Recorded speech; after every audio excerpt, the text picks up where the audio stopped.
James Monroe Iglehart. 15 seconds of curtain, James. Hey, I'm almost ready. Give me a couple of seconds. I asked for vegetables, and the vegetables are singing. Not exactly what I thought.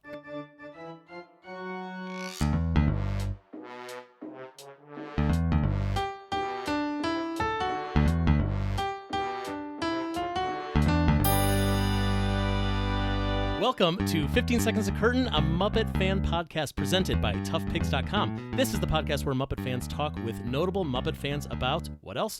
The Muppets. Our guest today is a Tony Award-winning actor, best known for his performance as the genie in the original Broadway production of Aladdin. You have seen him on Unbreakable Kimmy Schmidt, you've heard him on Tangled, the series, and he recently starred as the Marquis de Lafayette and Thomas Jefferson in a little show you may have heard of called Hamilton. He is currently appearing in Freestyle Love Supreme, currently in previews on Broadway. We are extremely proud to welcome James Monroe Iglehart to the podcast. Thank you very much. Glad to be here. Great to have you. So, yeah. Also, Freestyle, we actually just opened. You did? Yeah, we just opened. Okay. Cool. Well, Yeah. There you go. I got my information wrong. No. Cool. I mean, like when I say open, I mean like last week. Oh, like we just opened. Great. Okay, so that means everyone you got plenty of time to get your tickets. Yes, please come check out the show. You're gonna love it. You're gonna have a great time. I do want to ask you more about that because I'm kind of fascinated by the concept. But before we get to that, we probably should talk about Muppets for like a second. What do you love about the Muppets? Everything. Right. Great. When I was a kid, there were certain. Most of my comedy comes from either Looney Tune spots or Muppet spots. Mostly Muppet spots. Everything from just Kermit's humbleness and just wanting to be, good at what he does. Everything from my favorite band in the whole world, who I someday hope to get to perform with, the Electric Mayhem. Yes. Just to be able to be up there with Dr. Teeth and Janice and Zoot and Animal. I want to do it so badly. That's my dream, is to sing with the Electric Mayhem, And I used to watch the show religiously. And I remember being a little kid. My mom took me to the Fox Theater, which no longer exists in Fremont, California, and I saw the Muppet movie for the first time, and I was done. I mean, that was it. So anything Muppet or Jim Henson or whatever, I go see. That's great. So you've been keeping up with the Muppets like throughout the years. Yes. Yeah. I mean, I've seen all the movies. I watched the television show. I even there was that cool thing that Frank Oz and the original Muppeteers put out. Muppet Guys Talking, the documentary. Yeah, I bought that, and Great. I was a part of the thing. They sent me the program, and I did all that. That's awesome. Yeah. I mean, I love that, especially because people tend to. I feel like most people have that era that they love. It tends to be like the Muppet Show era, and then maybe, I hate to say it, it's usually like around when Jim Henson died, they start to fall off. Well, I think the funny thing is that yes, Jim passed, and there were some people who did some wonderful things to with the Muppets, and there were some things that maybe weren't so cool, or it's hard to take a man's vision and like keep it going because the man's no longer there. But the things that they have done, I have appreciated. I even appreciated his son in their improv group that had nothing to do with the Muppets, but it was really, really funny. It was late night, and they were able to kind of do the things that the word Muppet couldn't do. Right. But with the puppets, I was like, this is fantastic. Did you see Puppet Up or Stuffed and Unstrung? Yes. Oh God. Yeah. Oh yes. Yeah. Yeah, I went to, I think I've seen it twice. I mean, that's the great thing is you could see it multiple times. It's always different. That's improv for you. Yeah, I love it. If you like filthy Muppets, seriously, puppets, come on. Personally, I love gutter humor. Yep. And then if you put it with amazing puppeteers, I'd be even happier. So, for sure. Yeah. Great. No, I'm right there with you. Yeah. Speaking of that, did you see the Happy Time Murders?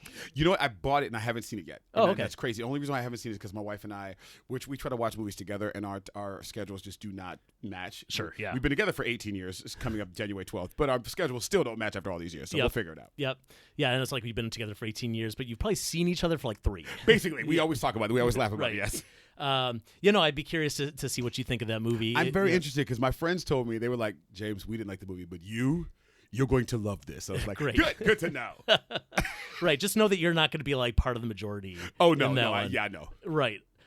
So you've done a little bit of work with Sesame Street. Yes. I actually just watched it right before coming here. You sang a song called Another Good Morning here on Sesame Street. Yes. For Good Morning America back in 2014. And I was so happy I got to do the Muppet Dance. There's 2 of them.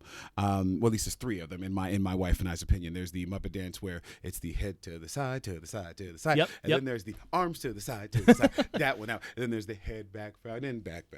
So I got to do the first one. I got to dun, dun, dun. I was like, yes! I was so happy. Oh, that's great. And I got to sing with the aliens. You know, the the honk. Yip. I was like, yes, the Yips. I was like Yeah. so excited Yeah. because I loved as a kid. For some reason, I would go around the house going, nope. Nope. My mother was like, if you don't stop that, I will kill you.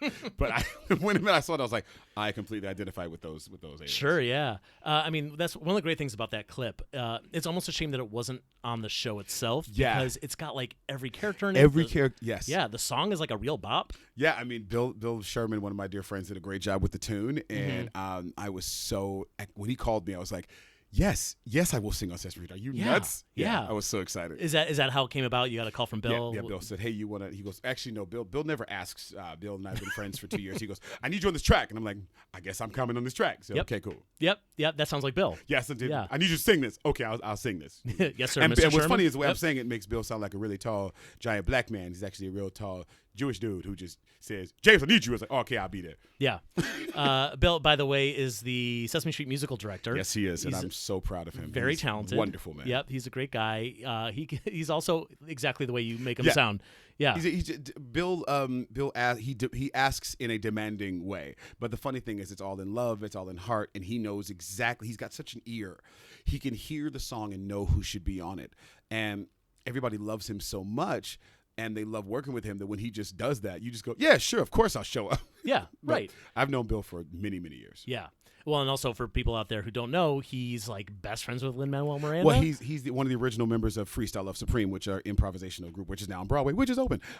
So that's how I met that guy. Cool. So you met Bill through Hamilton or no? I met Bill through Freestyle. so Freestyle's been around that long. Freestyle's been around before Hamilton, before In the Heights. Freestyle. We were all doing freestyle when we all had no jobs. Oh, I see. Yeah. Okay. So while Lin-Manuel was writing In the Heights, he was also doing this improv group called Freestyle Love Supreme.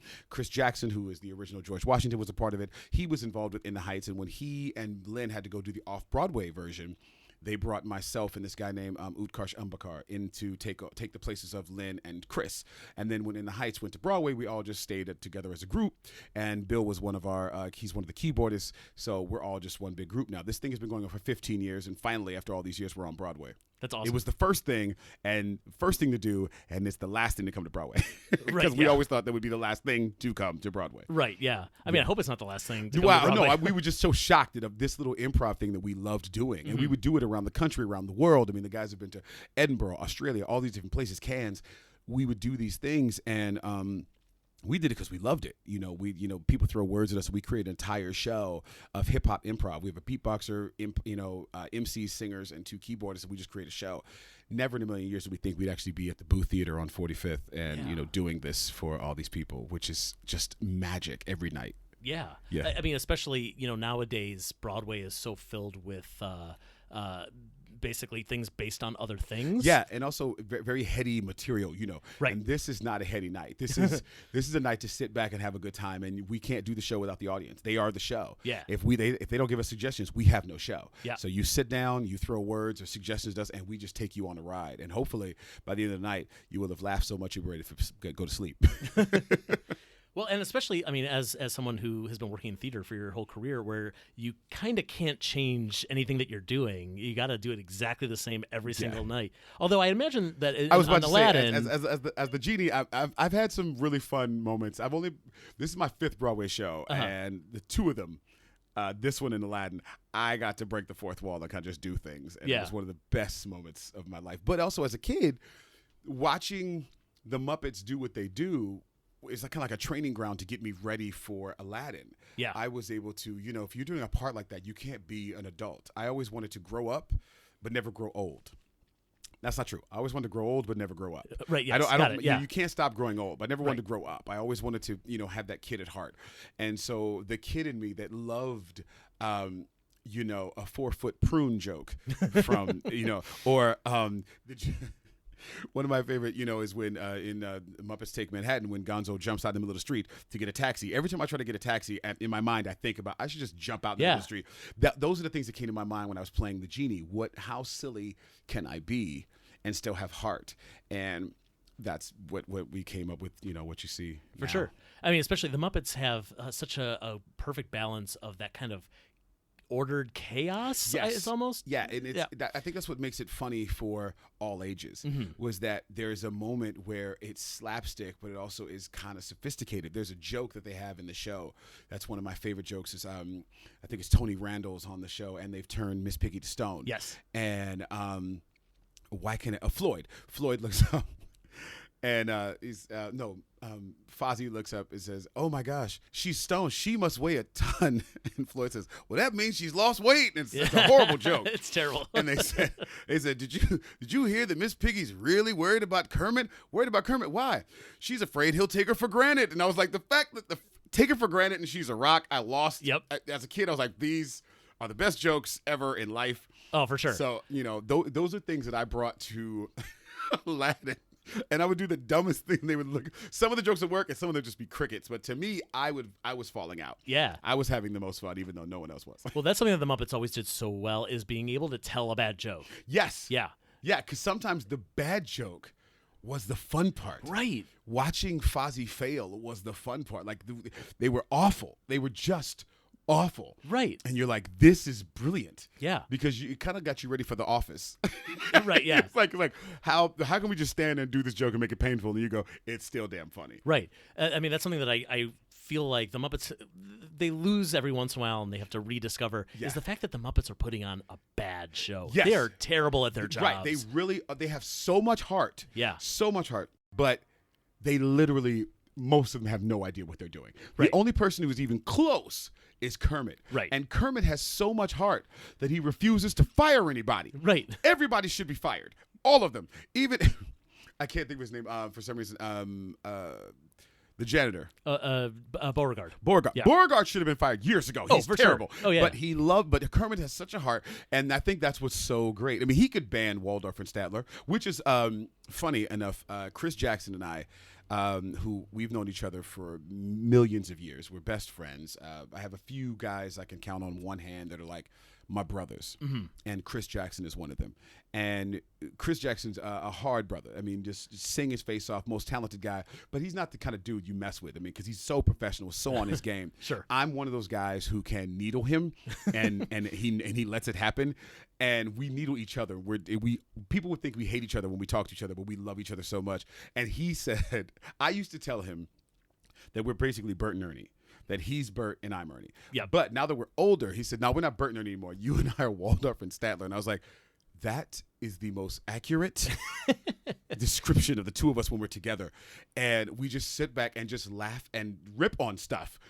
And when we said this to each other 2 weeks ago, and every time we see each other, we're like, what's up, Waldorf? What's up, Statler? Because we know what's going to happen when we see each other. We rip on each other and rip on everything else. And those two characters they just are so close to our hearts now. There's something in that of our Bert and Ernie destined to grow into Waldorf and Statler. Yeah. Kind of, maybe. Yeah. When you look at them, you're like, yeah, that's going to happen. Oh, that messed me up a little bit. So I didn't think about it until just now, but yeah, that's kind of where that's going to go.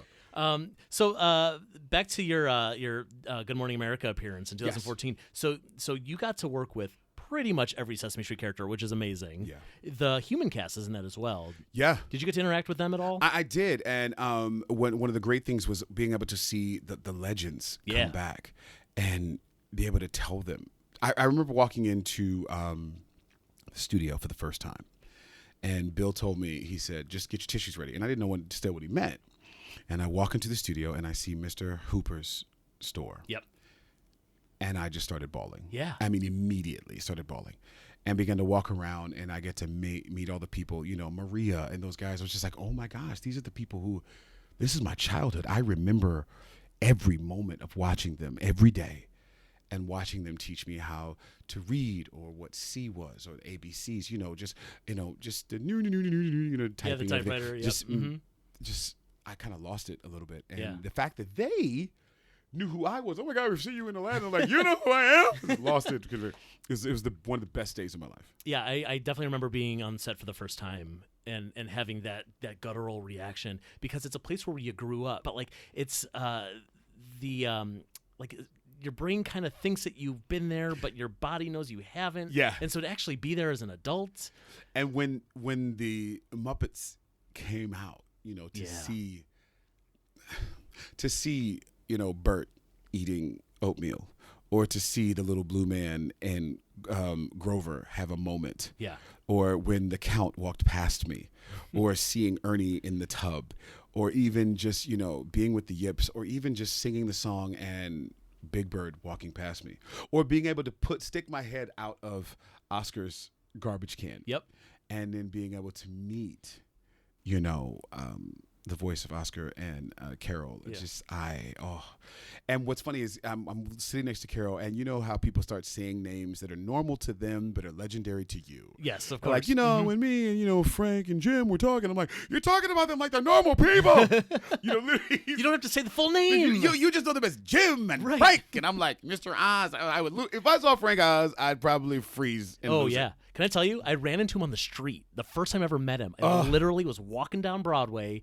I'm like, that's Frank Oz. Oh my God, that's Frank Oz. And like, what do you do? And like, it's exactly it. You freeze. Frank Oz. No disrespect to Jim Henson. If you just talk about Frank Oz, we are talking about Grover. We're talking about Bert. We are talking about Fozzie. We are talking about Animal. We're talking about Miss Piggy. We're talking about Yoda. We're talking about the director of Little Shop of Horrors. This man was the warden in Blues Brothers.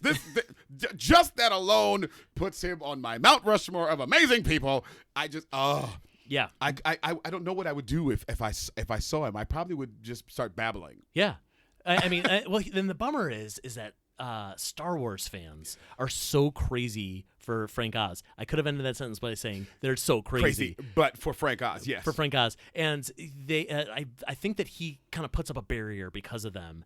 And it's hard for Muppet fans who, we appreciate his craft and his whole career and his ability to create these memorable characters. Yeah, it's more than just Yoda. And to them, it's like, well, it's just, not just Yoda. Yoda's not just anything. Of course. No, but there's so much more to Frank than Yoda. There are some moments that he had with as Bert with Ernie that are just one of the coolest things as a kid, learning how to be a friend. Learning how to be a friend of watching those two characters could teach you a lifetime. Yeah. Just how they interact, how Bert has to control his temper with Ernie. You know what I mean? Just watching that, but just the artistry of being able to sing in Miss Piggy's voice. Oh my God! Whenever I hear "Never Before," I just go, "That's a dude doing that." Right? He's hitting those notes. And they're so great.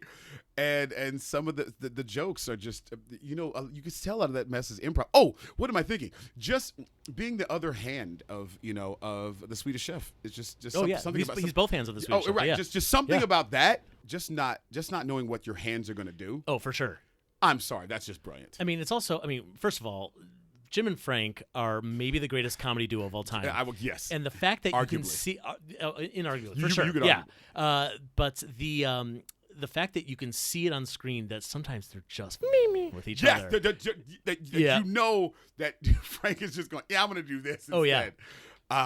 I actually saw I've been kind of looking for some old Sesame Street episodes lately, from that prime 70s, 80s era, where it was kind of Wild West and they were just doing whatever they wanted to do. There's this scene I had never seen before of Big Bird.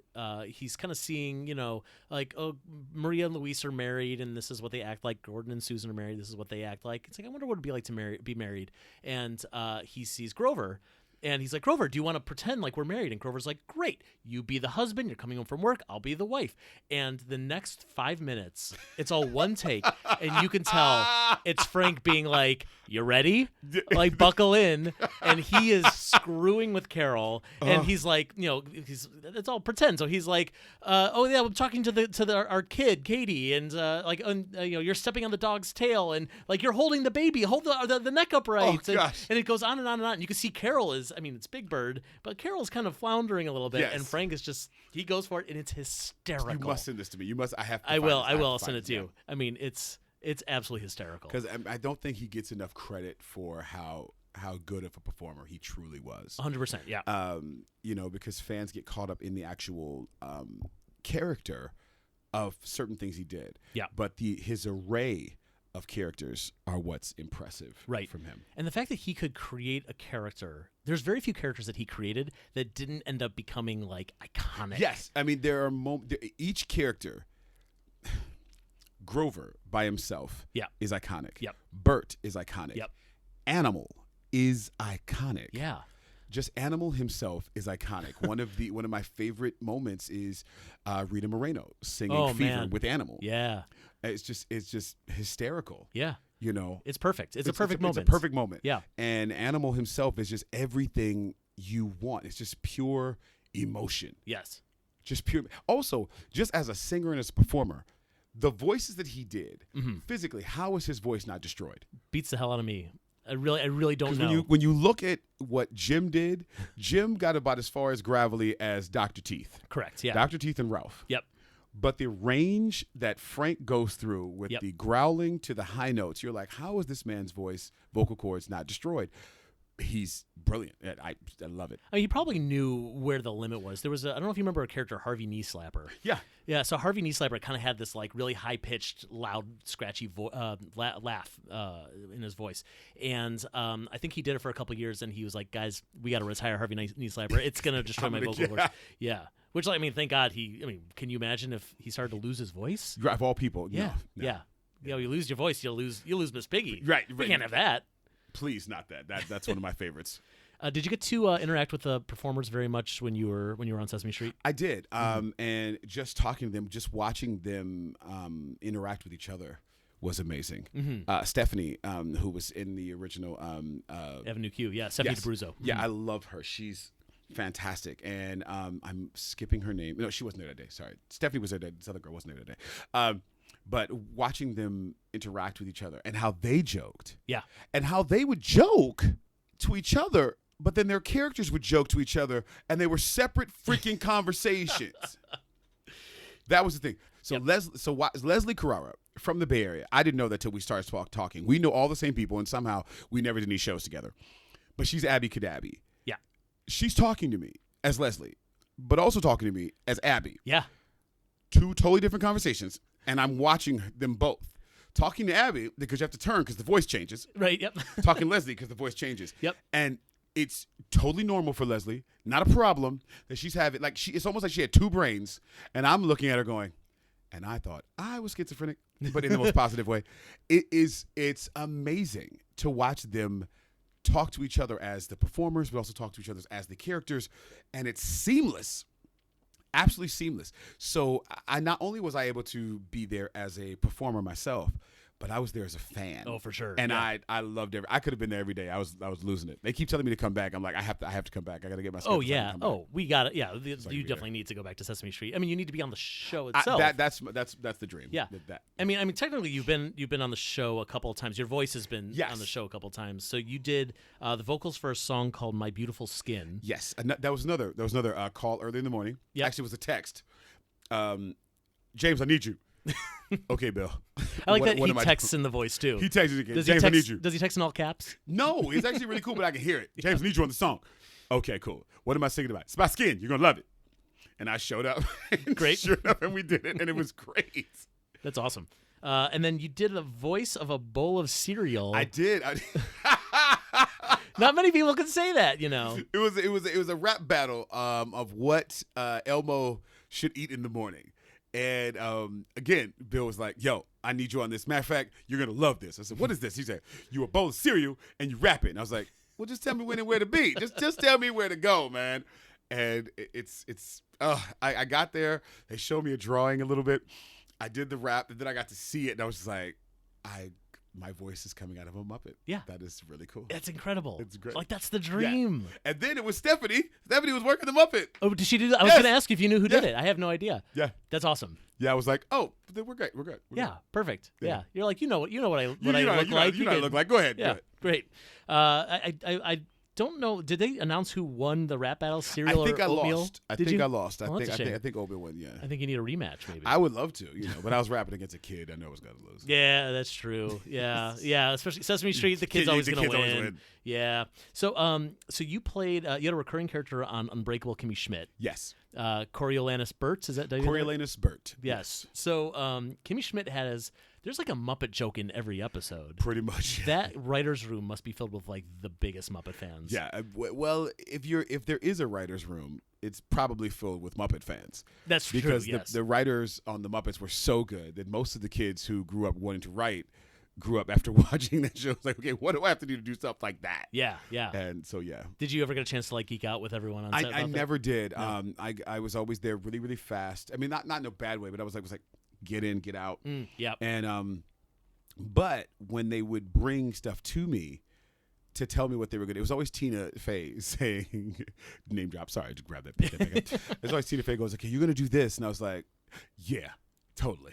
This makes sense. Can you imagine saying no to Tina Fey, by the way? No. But also, if you watch all the things that Coriolanus Burt did, they're very Muppet-like. Yeah. I mean, the last scene of the first episode I'm on, where I get swung off, by the balls on this contraption I'm in. That's a very Muppet moment For sure, yeah. Me turning into a cat for my one-man show is a very Muppet moment. Yep. Me dressed up like one of the little girls from Matilda, very Muppet moment.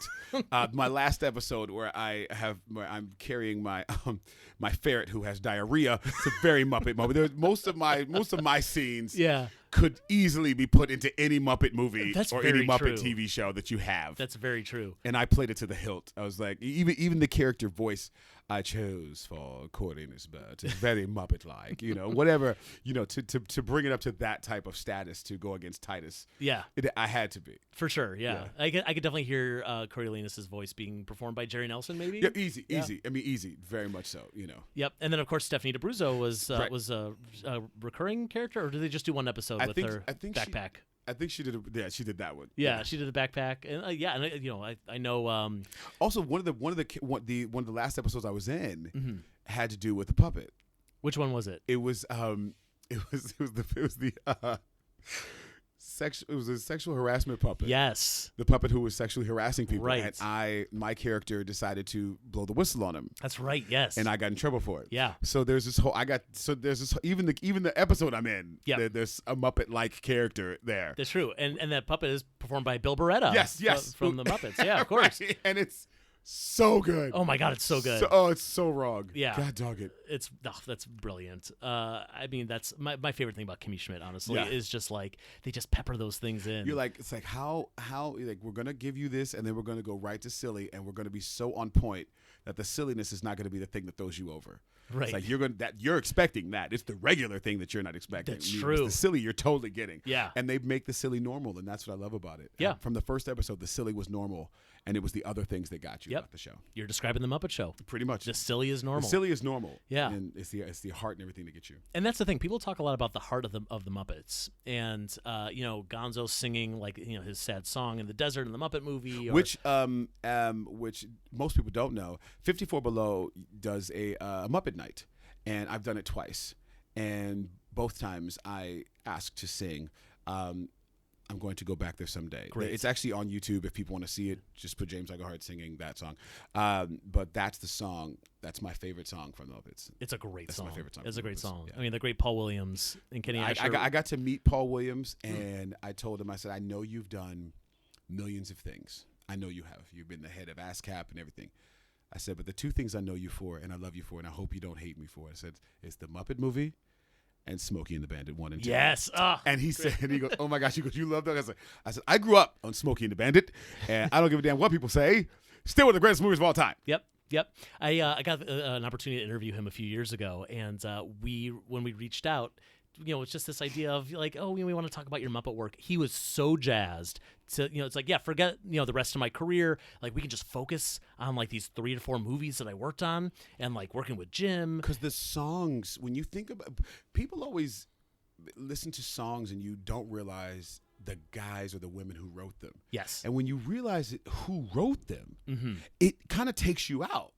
Because people know Paul Williams for his other music work and his other film work, but when you realize that man wrote every song in the Muppet movie, and the Great Muppet Caper, you're like, Well, he didn't do Muppet Caper. He did Christmas Carol. That's the one. He did Emmett Otter's Jug Band Christmas. Oh, first of all, I have a love and hate relationship with Emmett Otter. Oh no. Okay. No, okay. All right. When I was a kid, I grew hair really fast. Uh-huh. So my friends couldn't, cap or, do the dozens on me in any other way except for the fact that I had, facial hair at such a young age. Same, by the way. Right. So Yeah. my boys, one of the time I was ripping him. I was getting him. I was like literally was whooping his behind.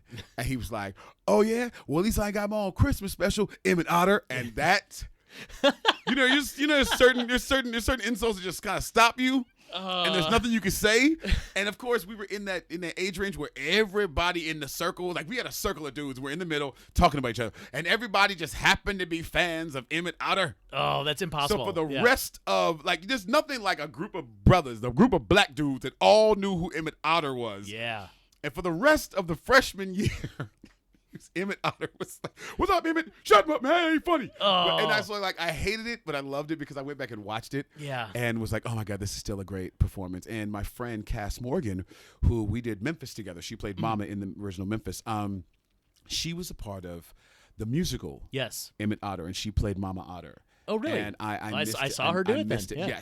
And I was hoping that it would come to Broadway. They were all hoping. I don't know what happened, but well, I've heard that they kind of abandoned the idea for a while, but now they're back on. So I don't know how much I can say publicly on this podcast, but hope is not lost with the Emmett Otter musical. Tell them if you guys are listening. James Monroe Iglehart would love to be a part of the Emmett Otter musical wherever you're doing it. If you haven't already cast it, call a brother.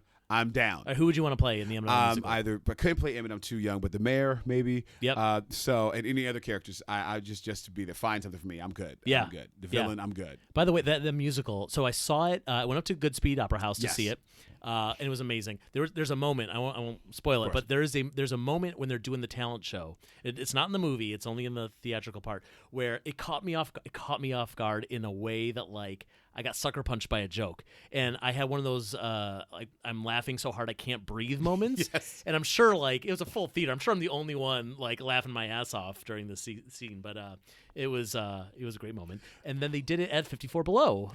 They came back and they did a staged reading of it, which was fantastic. I mean, it's almost it was almost better because they brought the puppets. Yes. And it was so much fun. And that's the thing. I would want to be a part of it because just to be one of the things I love about the Muppets is the human and puppet interaction. Yeah. And I just found out it ended. I deliberately went to Disney World one last time so I could see it before it was gone. Mm-hmm. But the Muppets do history. Yep. The Muppets Salute to American History. Yes, Muppets Salute. And I went, and the day I went at 9:00 in the morning, and they just happened to do it where Kermit was Thomas Jefferson. Oh. They did the Declaration of Independence. And Great. So for me to watch that and to see Kermit play the role that I'm currently playing, I was just like, yeah, this is cool. Oh, that's and great. I loved it. And my wife knew. She was like, she knew why I wanted to go. I wanted to go because I wanted to see it one last time before it ended. And I don't know what else they're going to do with those Muppets, but I hope they figure out something. But. Me too. I mean, it's sad. The theme park presence of the Muppets has been shrinking and shrinking. And there was a minute where it seemed like there was hope they were adding stuff because they renamed the whole area the Muppets Courtyard. Right, yes. They opened Gonzo, they rethemed the bathroom as Gonzo's plumbing thing, whatever it is. They opened up the Pizza Rizzo restaurant. Yes, I was very excited, and then... And then they started, they changed the name back from Muppets Courtyard, and they changed the marquee above Muppet Vision, so now it's they could change the letters like a normal movie, so it's they could easily take that out. I'm hoping that, I still work for Disney. Mm-hmm. I still do, Tangled animated series, and I got to do some other projects, which I can't say right now. But I'm hoping that they realize what a property the Muppets are. Yes. And I think it's, personally, I don't think it's Disney. I think they need a visionary to step in and say, this is they need a Joss Whedon person, not Joss Whedon, but they need a Joss Whedon Muppet person. Joss Whedon is really good with superheroes. We need someone who's like that for Muppets to go. Right. This is the direction that the Muppets should go in next. Yep. Because it's not I don't want to rip on the last Muppet show. The last show was good. Yeah. Mm-hmm. But there were some things that I would say. The reason why I watched it because it was Muppets, but there was moments I was like, the Muppets wouldn't really do that. Right. Yeah. It was. well, we talked earlier about the Muppets are, they put on a bad show, that idea. But the reason they keep doing a bad show is because they love it. But they all hated doing that show. Yeah. They were miserable. Yeah, and that's the thing. They're not, the Muppets aren't The Office. Right. The Muppets love what they do. Yeah. And they're doing their best to put on the best show possible. It's just like without the budget and without the talent, terrible things happen. Right. And also, sometimes you have a vision and the vision doesn't pan out the way you think. Like Gonzo says, I'm going to shoot myself from this cannon into the box seats. Yeah.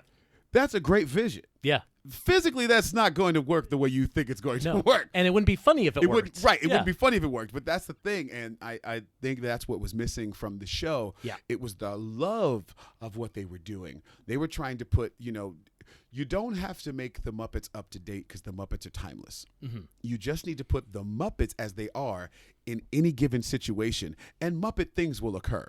Right. You can put the Muppets literally at the Statue of Liberty. And I'm pretty sure she might not fall, but she's damn near going to tilt her. Something's going to happen. Somebody's going to do something to damn near knock her off that thing. So, but that's the funniness. It's them almost knocking her over and then them somehow finding a way to put her back before everybody can figure it out. Yeah. And that's we made it. Well, that's the show, everybody. That's the kind of fun moment about them. I love that. Do you have a dream Muppet project, either that you would like to see or that you'd like to be in? I would love for the Muppets, and I know that there've been back and forth with this. I would love for the Muppets to be on Broadway. Yeah. Yep. I would love for the Muppets to be on Broadway, and I would love for it to be like the Muppet Show on Broadway. Yeah. With a cast of people and the Muppets, and then a special guest for either like a week or a month. That's what I would like. That would be great. Yeah. And you have regular Broadway people who come in to just be guests, like me. Like I said, I want to sing with you. You would cast yourself in this? I would. Really? Oh, totally. Okay. Oh, God, yes. I can see that. I can see that. Yeah. You have the. I don't have a story in my. I do have a story in my head, but I won't give it away. Of what the show should be. Yep. And the special guest comes in and sings songs with different people, kind of like how the Muppet Show was, but with a script and a structure that allows the Muppeteers and the guests and the actors to react to how the audience is reacting. Mm-hmm. So you can have these moments are structured, they're scripted, but they have an open space where the improv can be there. So just in case things do happen, you can go there. Yeah. And you keep it highbrow enough that the adults can bring their families, 8 o'clock, 2 o'clock show and see it. But also there be enough lowbrow where the adults are seeing it are not bored out of their minds. Of course, yeah. So there's enough punch there that you can have a drink while you're watching the Muppets. Yep. Because there's something great that's going to happen. Yeah. And that's what I would love. Mm-hmm. I think it'd be fun. I don't think it would be a forever thing. But I think, a limited engagement of the Muppets on Broadway would be fantastic. I would love it. I hope Disney Theatrical's listening. And if they're not, I'll let them know. Good. Yeah. Oh, please do, because it's a great idea. And did you didn't happen to see the Muppets at the Hollywood Bowl in L.A.? Or? I didn't see it, but I saw the video. And when I saw it, I was like, there we go. Right. It works. I'm like, there we go. It really does. That's it. I'm like, that's what you need. Or what they did in London. Yep. Like, that's the show. That's the show that needs to go on, because that's the Muppets. That is the show that kids can watch, but it is for the adults. Yeah. You know what I mean? For sure. And I especially really like the idea of a rotating celebrities. Yeah, it wouldn't be the same one. Did you ever see Oh Hello when that was on Broadway? Oh, God, yeah. And on that show, they got a different celebrity pretty much every night. Yes. Which is, by the way, actually 2 celebrities. I think they rotated them. Yep. And, I only watched the Netflix version. The Netflix version had Steve Martin and Matthew Broderick. Yeah. And, obviously it's possible. I was there opening night when they had Alden Alda. And there was the one great. person they had always wanted to have, because they had been talking about Alden Alda on the original show. Right. So them to actually get him. And they're kind of doing impressions of Alden Alda. Of Alden Alda anyway, yeah. So it was really fun to kind of see that. Mm-hmm. And that's the type of thing. It's like, because there's a moment in the show where both of them break down and just start improvising. Right. And that's kind of what I think the Muppets should kind of have. It should have that moment where you have that moment, you're safe enough in this place where you know where you can and can't go. Yeah. Yes, it's under the Disney bridge. Under the Disney umbrella, so there's certain things we can't say. But this is also still the company, that had Robin Williams do, the Genie, and had Yep. James Monroe Iglehart do the Genie. So there's certain things that, we want to play that fine line, and I think it'd be a great show. I would want to be in the room when they're creating it, so I could be that guy to go, okay, that's Muppet, that's not. Not that I would say I'm the expert on the Muppets, but to go, guys, don't be afraid to not let this happen. Right. For you to say that Kermit never got mad, that's not true. That's not true. One of my favorite episodes is when Kermit fires Piggy. Yeah. That is one of my favorite episodes. He does that great, like, you are fired, Piggy. You are fired. You are fired. Yeah. And he's just like breathing heavy. And she looks at him and she goes, Kermit, fine, we cannot talk. I quit. No, you didn't quit. You're fired. It was just so great. Like, she immediately turns around and says, I quit, after she's been fired, like, vehemently, like 4 or 5 times. And I mean, that's the thing. You can't hold these characters back and say what they can't and cannot do within the confines of how they've been structured. Right. It's also hard because the characters, they're puppets. They don't age. Right. But I think because of that, people assume they can't change. And characters who have been around for that long, the reason that they kind of stick around for 40, 50 years is because they kind of keep up with the times. Yes. If let's say hypothetically Kermit never got mad, it's like, well, what if he did? Yeah. What if we let him get mad? What if we let the characters kind of fit what the story needs or what the stage needs or whatever it is? I would love to see them take some chances with the characters. I mean, there's some moment. I think one of the things we've always missed is the fact that what happens if Kermit and Piggy get together? Yeah. We never see that. We've seen they were almost together. Then the TV show said they were together and they broke up. Yep. But what is the relationship? What would that time period be of them being a couple and working together? Right. That's a fun story. It's interesting. Because you have Kermit finally realizing, oh my God, I love you, Piggy. Piggy knows I love you, Kermit. But now we have to deal with the fact that I'm the star of the show, quote unquote, and I'm the boss of the show. Yep. For real. Yep. But we're together. Right. And everybody in your inner circle, from the Electric Mayhem to Fozzie to Gonzo to Rizzo to everybody, to Scooter, everybody dealing with the fact that Piggy was untouchable before, and now she's dating the boss. That's right. So now she has even more control.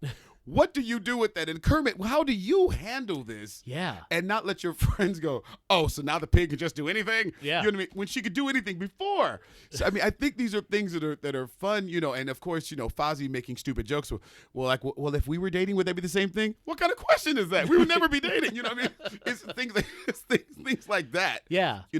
Have those things. Talk about the fact that, Floyd and Janice are together, or maybe they're not together anymore. I mean, that's kind of what the sitcom from a few years ago tried to do. They tried to put a little bit of continuity into these character relationships, and it's funny because part of me completely agrees with you that if we give them that kind of story and we can explore where they're going, which you can do with something long form like a sitcom, but at the same time, the Muppets sometimes work best when they're not quite as defined. And when it's like it doesn't matter what the relationship is, they're just singing a song. Or well, I guess what I meant was like if you're going to do the Broadway show, it's like part of the story is like this is part of that moment. If they're together. Yeah. How are they relating to the fact that the show's not working? Yeah. They're trying to get together. They're together now. We have this guest star coming. What do we do? Yeah. And then that's the story for the night. I guess I just gave it away. Damn it. Oops. Okay. That's kind of thing. But that's me. No, that's fun. I like that a lot. So go ahead. We can talk about this forever. Sorry. Yeah, really. I mean, it's easy. Like, I know it's easy to like come up with like headcanon of like, but what if they did this? What if they did that? Well, especially because we're not getting much Muppet content these days. No, and also does Robin grow up? That's a great question. Does Robin grow up? What would it look like if he was a couple years older? If Robin was a teenager. Yeah. If Robin was a teenager, what happens? That's a good question.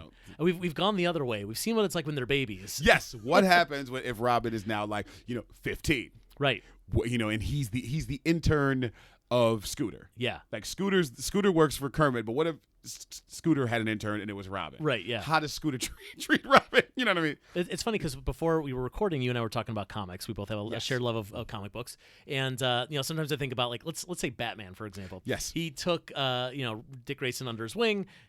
Dick Grayson grows up. He's now kind of the same age as Batman, and so they have a new Robin, and that Robin grows up. So like we're seeing some of the characters age to a point. Some of the characters have to stay static. Right. And the nice thing about the Muppets is like we kind of throw all the rules out. Yeah, So like maybe we'll have Robin grow up, and maybe Kermit stays the same. Who cares? Right. It's fine. Because yes, we know he's older. We just won't say how much older because you can do that with the Muppets. Right. Yeah. They can literally do anything. Anything.